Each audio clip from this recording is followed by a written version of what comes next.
All right, meanwhile, President Trump's big, beautiful bill already facing hurdles in the Senate, now facing some heat from Elon Musk. Peter Doocy is live at the White House with the details. Good morning, Peter.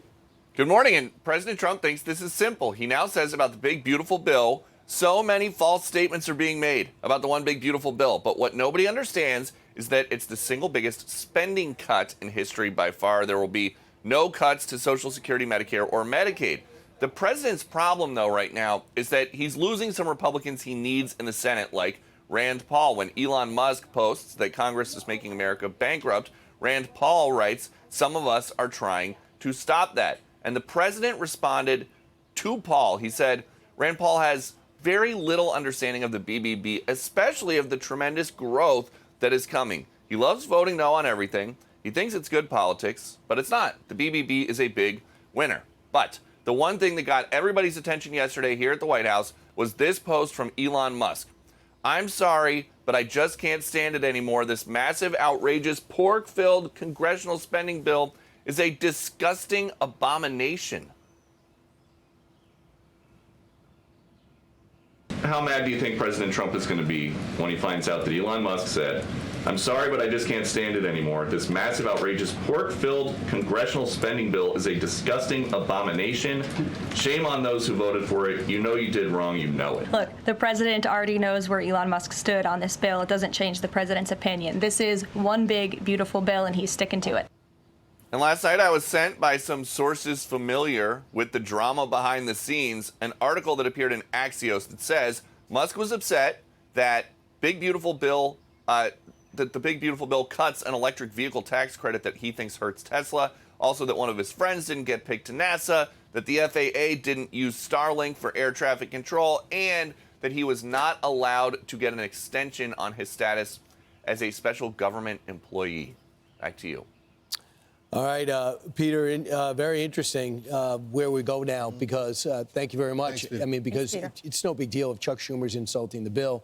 And Rand Paul and Tom Massey tend to be heretics anyway. They don't want to get their hands dirty. They just want to criticize, unlike Ron Johnson, who says, I don't like elements of the bill, but I want to make it better. That's, to me, the right approach. Ted Cruz, same thing, right approach. But I think the Elon Musk thing really caught the president by surprise. And I hear he is furious. But I think he's so smart to keep his powder dry, because he just plays into what critics would have to say. The right can't get out of their own way. Instead, just you have a goal, pass it. Elon Musk is not in the Senate or the House. Don't worry about it. Can I offer a different perspective, Ainsley? As someone who is supportive of the president's agenda, I am upset with Congress right now. I don't blame the president for the big, beautiful bill. I blame Congress because they go to their constituents every single election and they say they're going to cut spending, cut. And it doesn't seem like there's a willingness to do that. Even the same thing for the SALT deduction. It's not conservative at all. We should not be subsidizing California and New York. And I think from Elon's perspective, you're going to see him getting involved in the primary contest. Now, the president has a different goal. He has to get the bill passed. He has to bring people together, and he understands that it's hanging on by a thread. So, of course, he's going to have that position. But I don't think Elon is anti-MAGA now or anti-the president now. He worked so hard, put a lot of stuff on the line to get a lot of wasteful stuff cut, and it doesn't seem like Congress is showing that same willingness. I thought Elon was very respectful in some of the original interviews, just saying, look, we have differences. I don't agree with him on everything. But this latest comment about calling the big, beautiful bill a disgusting abomination, I was shocked to hear him say that. I can understand why the president would not be happy about that. This is someone who worked on his team. But you don't have to agree completely. And Lawrence, I understand your thoughts. But when I look at this bill, if it is going to increase the deficit, and we're going to play a soundbite from John Thune that you had a great interview with him on radio where he says that's not going to happen. But you're getting so many other cuts. Donald Trump has said if we don't pass this big, beautiful bill, your taxes are going to go up 65%. Which is true. These tax cuts happened in 2017. He wants to extend them, not only extend them, make them permanent. So I'm all in favor of that. I don't want 65% of my paycheck taken out or them to increase even that much. I also like no tax on tips. I was a server for many, many years. Y'all probably were too. Many people out there look at Nevada. That's their livelihood. So I love that. No tax on Social Security. If you're living on a fixed income, we interviewed 1 million people in those that's diners. That's going to be tax breaks. They're not going to. They're going to. You got to still pay tax Social Security.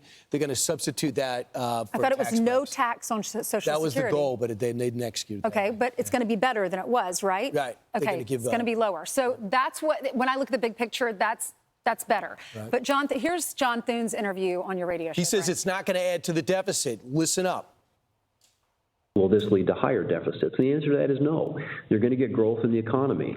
And when the economy, again, is growing and expanding, you get more government revenue. You add to that the almost a couple $1 trillion in cuts that are in the bill, and you have the most significant reduction in spending and biggest amount of savings in history in this legislation. So, and if you look at CBO, Brian, in the past, they've been, they have a long history of just flat being wrong. They scored the 2017 Tax Cuts and Jobs Act, and the economy grew 5% more than what they projected. Revenues were $1.5 trillion higher than what they projected in 2017. And when the Democrats passed their so-called Inflation Reduction Act last year, CBO missed the mark on energy provisions by about 400%. One thing we do know is when we reduce taxes and cut regulations and have an abundant energy supply in this country, the economy grows and expands. So he says they're going to go back and they're going to work on different spending issues over the next 3 years. But for this to pass, to lay the groundwork to launch it, the CBO looked at this and said, we project 1.8% growth. We have never had such anemic 1.8% growth over the course of 10 years. He believes it's going to be 2 and 3. So if you're bringing in more revenue, that would wipe out the deficit that comes in. We have to add more money to the Pentagon, and I think we need more money for the border. Those are the 2 areas in which the president's increased spending. I don't know what the fight is on that. I'm Steve Doocy. I'm Brian Kilmeade. And I'm Ainsley Earhart. And click here to subscribe to the Fox News YouTube page to catch our hottest interviews and most compelling analysis.